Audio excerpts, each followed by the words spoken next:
खबरों में आगे जयपुर से एक बड़ी खबर आपको बता दें। जयपुर में एएनटीएफ और एटीएस की छापेमारी देखी गई है और स्टूडेंट्स को नशे में धकेलने वाले गिरोह को पकड़ा गया है। अलग अलग जगहों से 22 लोगों की गिरफ्तारी हुई है। गिरफ्तार लोगों में ज्यादातर महिलाएं शामिल हैं।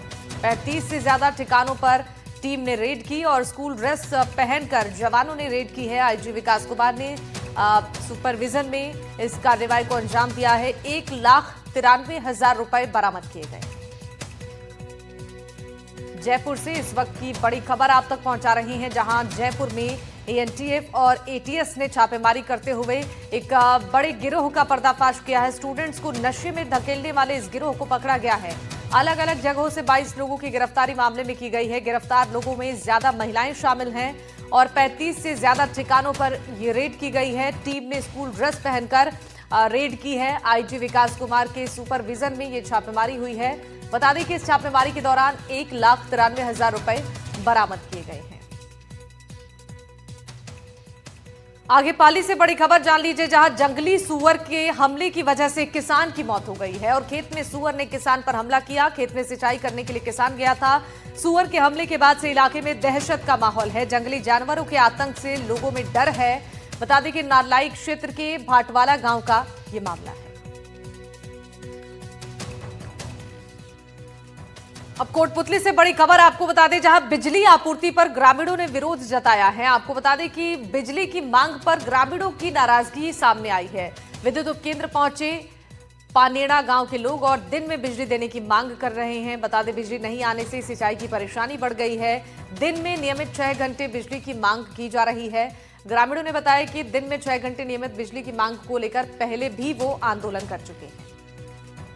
हमारे को 6 घंटा बिजली चाहिए, चाहे एक्शन साहब हो, चाहे जैन साहब हो, चाहे एन साहब हो, हमें 6 घंटा बिजली चाहिए। वादा किया है तो 6 घंटा बिजली लेंगे। जब इधर ना उठेगा नहीं तो नहीं उठेगा। यहाँ राज्य सरकार के वादे अनुसार 6 घंटे जो काश्तकारों को 6 घंटे बिजली दी जाती है, उसके अंदर ये पानेड़ा पावर हाउस में सौतेला व्यवहार क्यों? जो यहाँ रात को बिजली देने के लिए वादे करते हैं काश्तकारों के, जबकि इतनी भयंकर कड़ाके की सर्दी, काश्तकार बाहर नहीं निकल सकता है। इस पोजीशन में किस हालत में पानी बढ़ाएगा? गवर्नमेंट जो उनका मैनिफेस्टो था 6 घंटे की किसानों को दिन में बिजली देने की बात हुई थी, लेकिन यहाँ अभी 10 दिन पहले धरना दिया गया था हमारे यहाँ। तो अधिकारियों ने, उच्च अधिकारियों ने, एएन जेएन जो यहाँ आए थे धरने में, उन्होंने आश्वासन दिया था कि सोमवार से बिजली आपके 6 घंटे दिन में दी जाएगी। हमने यहाँ से धरना उठा के अपने सब घर को प्रस्थान कर गए। उसके बाद में 1 सप्ताह तो दिया और फिर उन्होंने वही रात को बिजली कह दी कि रात को ही आएगी, दिन में नहीं दे सकते। अब करौली से बड़ी खबर आपको बता दें, जहां शेरपुर सुरेट को नवीन पंचायत समिति बनाने पर धन्यवाद यात्रा निकाली गई। सैकड़ों लोग इसमें शामिल हुए। 6 दर्जन ट्रैक्टर, 100 से ज्यादा वाहन, जिला कलेक्टर को ज्ञापन सौंपा जाएगा। शेरपुर पंचायत समिति मुख्यालय से छेड़खानी नहीं करने की मांग हुई है। यात्रा में विधायक दर्शन सिंह गुर्जर, बीजेपी पदाधिकारी भी मौजूद रहे। कलेक्ट्रेट पर पुलिस बल को तैनात किया गया। तो पंचायत समिति बनाने पर धन्यवाद यात्रा का आयोजन यहां पर हुआ है, जिसमें 6 दर्जन ट्रैक्टर, 100 से ज्यादा वाहन शामिल हैं। आपको बता दें कि यहां पर बड़ी संख्या में लोगों की मौजूदगी है और जिला कलेक्टर को ज्ञापन सौंपा जाएगा। और यहां पंचायत समिति बनाने पर यह धन्यवाद यात्रा, जिसमें बड़ी संख्या में ग्रामीणों ने हिस्सा लिया और 100 से ज्यादा वाहन इसमें शामिल हुए। 6 दर्जन ट्रैक्टर शामिल हुए इस यात्रा में और यहां पर जो ग्रामीणों की संख्या है वो भी काफी देखी गई है और सभी इस यात्रा के जरिए पंचायत समिति बनाने पर धन्यवाद दे रहे हैं। और यहां ज्ञापन भी कलेक्टर को सौंपा जाएगा। जिला कलेक्टर को ज्ञापन सौंपने के लिए बड़ी संख्या में ग्रामीणों की मौजूदगी यहां कलेक्ट्रेट के बाहर। एहतियातन पुलिस जाब्ता यहां तैनात किया।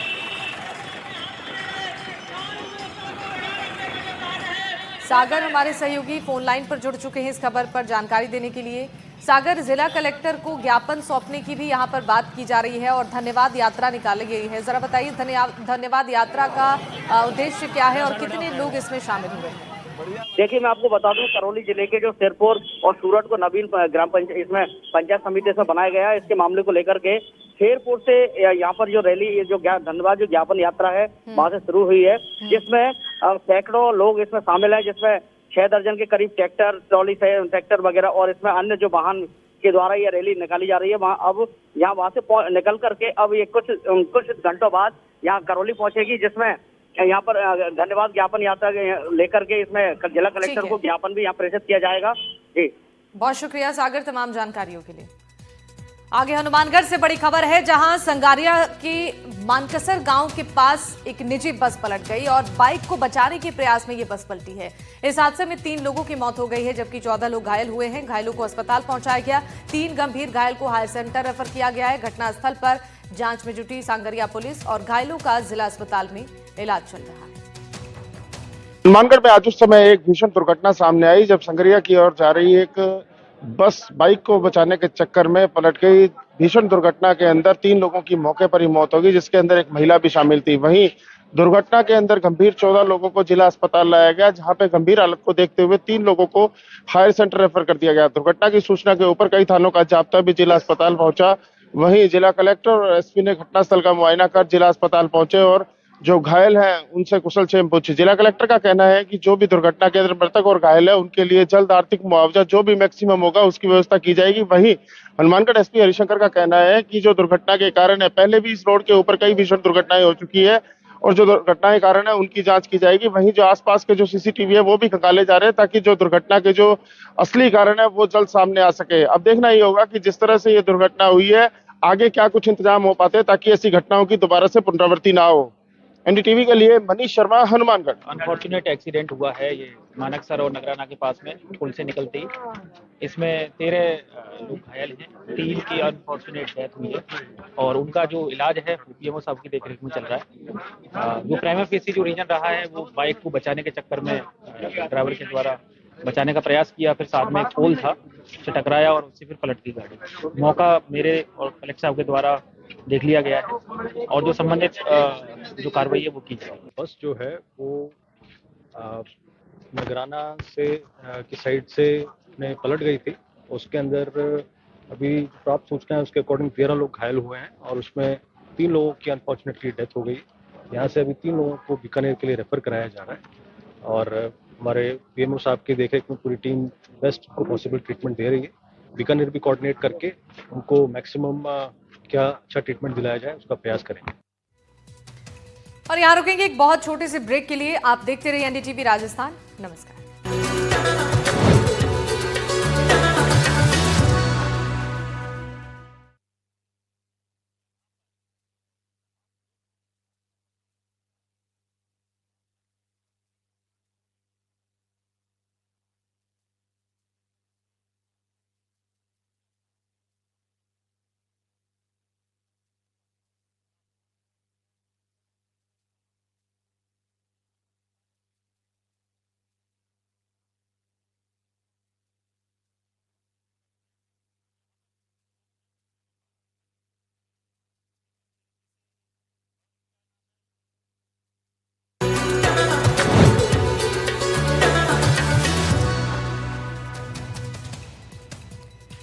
ब्रेक के बाद स्वागत है आप सभी का। एक बड़ी खबर बालोतरा से आपको बता दें, कार ने बाइक को टक्कर मारी है। असाड़ा गांव के पास ये दुर्घटना हुई है। बता दें कि हादसे में एक शख्स की मौत हो गई है, जबकि दूसरा गंभीर रूप से घायल है और घायल को जयपुर रेफर किया गया है।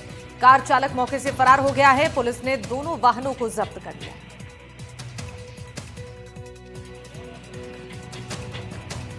और जयपुर के आमेर से एक बड़ी खबर जान लीजिए, जहां पर लॉयन सफारी में बड़ा हादसा होते होते टला है। पर्यटकों से भरी बस में आग लग गई और शॉर्ट सर्किट से आग लगने की संभावना जताई गई है। बता दें कि नाहरगढ़ बायोलॉजिकल पार्क की यह घटना है।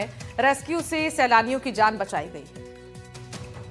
तस्वीरें आपको दिखा रहे हैं। लॉयन सफारी की व्यवस्था और सुरक्षा पर भी सवाल खड़े हो रहे हैं। जयपुर के आमेर स्थित नाहरगढ़ बायोलॉजिकल पार्क की विश्व प्रसिद्ध लायन सफारी में आज एक बड़ा हादसा होते होते टला है।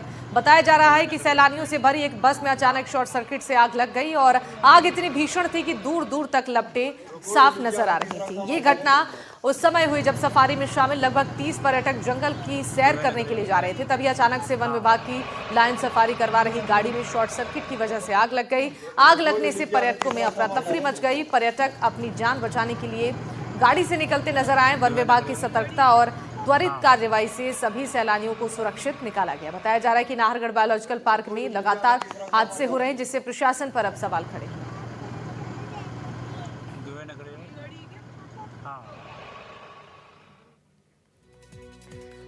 वहीं जालौर के रानीवाड़ा से एक बड़ी खबर आपको बता दें, जहां रानीवाड़ा में ट्रैक्टर और बोलेरो की भिड़ंत हो गई। इस हादसे में 4 वर्षीय मासूम सहित 5 लोग घायल हो गए हैं।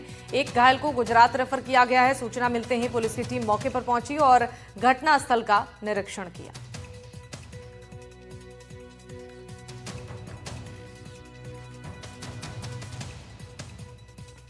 और करौली जिले की ग्राम पंचायत गुरदह में जाटव बस्ती नावकेतपुरा में पिछले 11 महीने से पेयजल आपूर्ति ठप है। सरकारी टंकी से जुड़े नल कनेक्शन पहले सुचारू रूप से चलते थे, लेकिन अब पानी की सप्लाई बंद होने से ग्रामीणों को गंभीर संकट का सामना करना पड़ रहा है। ग्रामीणों का कहना है कि पानी बंद होने के कारण उन्हें दूर दराज के इलाकों से पानी लाना पड़ता है और इस स्थिति में महिलाओं, बुजुर्गों और बच्चों को सबसे ज्यादा परेशानी हो रही है। ग्रामीणों ने कई बार संबंधित विभाग को अवगत कराया, लेकिन कोई ठोस कार्रवाई नहीं हुई। अब उन्होंने जिला कलेक्टर करौली को ज्ञापन सौंपकर मांग की है कि जिम्मेदार लोगों के खिलाफ कार्रवाई की जाए और जल्द से जल्द सरकारी टंकी से नलों में नियमित पेयजल आपूर्ति शुरू कराई जाए, ताकि क्षेत्रवासियों को थोड़ी राहत मिल पाए। पंचायत गुरदह जाटव बस्ती नावकेतपुरा से आए हुए हैं। हमारे गांव में सरकारी पेयजल के लिए टंकी बनी हुई है और पेयजल सुविधा के लिए नल कनेक्शन थे, लेकिन 11 महीने से कुछ लोगों ने, जिनका हमें पता नहीं है किनके कारण ये हुआ है, जिन्हें समाज कंटक हम कह सकते हैं, और पानी को अवरुद्ध कर दिया है। कनेक्शन में पानी नहीं आता है। सारे लोग पानी की समस्या से जूझे हुए हैं। दूर दराज से पानी लाना पड़ता है। तो इस विकल्प को लेकर हम यहाँ कलेक्टर साहब को आज ज्ञापन देने आए हैं कि हमारे पानी की ये पेयजल समस्या जो है, उस पेयजल समस्या को हल किया जाए। और चलिए